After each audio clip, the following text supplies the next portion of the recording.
இங்கே ஏதோ வந்தமா போனமா கிடையாது. இந்த சந்திப்பில் வரலாறு இருக்கிறது. இது சாதாரண சந்திப்பு கிடையாது. இதற்கு முன்பு இதே மண்ணிலே ஆயிரம் ஆண்டுகள் நம் சொந்தங்கள் இதே மண்ணிலே சித்திரை முழுநிலவு நேரத்திலே அந்த மணர் கடற்கரையிலே சோறு எடுத்துக்கொண்டு அங்கே சந்தித்தார்கள். ஆயிரம் ஆண்டுகள் நம்முடைய பாரம்பரியம் இது. அந்த பாரம்பரியத்தை பின்பற்றிதான் இங்கே நாம் சந்திக்கின்றோம். ஏதோ அரசியல் கூட்டம் கிடையாது. இது நம்முடைய வரலாறு.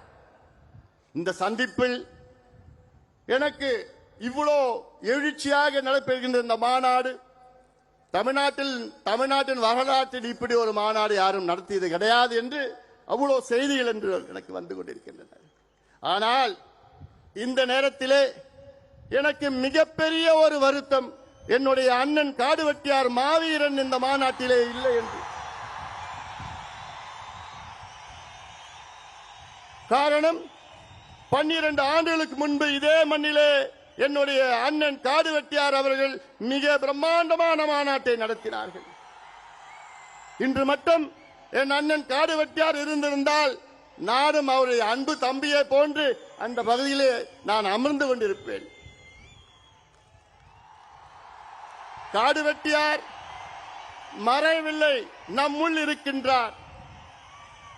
அவருடைய கனவு ஐயா காலத்தில் தமிழ்நாட்டை நாம் சொந்தம் ஆள வேண்டும், நாம் ஆள வேண்டும் என்ற அவருடைய கனவு அது. அதை நினைவாக்குவது இங்கே வருகை தந்திருக்கின்ற லட்சக்கணக்கான என் தம்பிகளும் என் தங்கைகளுடைய கடமையாக நான் பார்க்கின்றேன்.